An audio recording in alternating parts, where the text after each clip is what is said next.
এখন প্রচণ্ড রোদ। আমরা অনেকটা হেঁটে এসেছি, প্রায় 3 কিলোমিটার।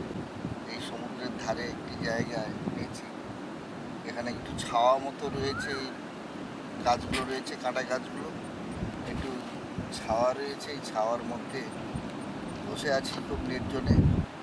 এখন প্রায় সমুদ্র, এখন জোয়ার এসে গেছে, দেখুন ঢেউ দিচ্ছে, প্রচুর ঢেউ মারছে জোয়ারে। আর আমরা প্রায় বকখালিতে হাঁটতেই আসি যখন এই সময় পাই, এটা আমাদের একটু হাঁটা হয়ে যায়। আজকে সময় পেয়েছি, আজকে প্রায় 3 কিলোমিটার মধ্যে হাঁটা হয়ে গেল, 3 কিলোমিটার।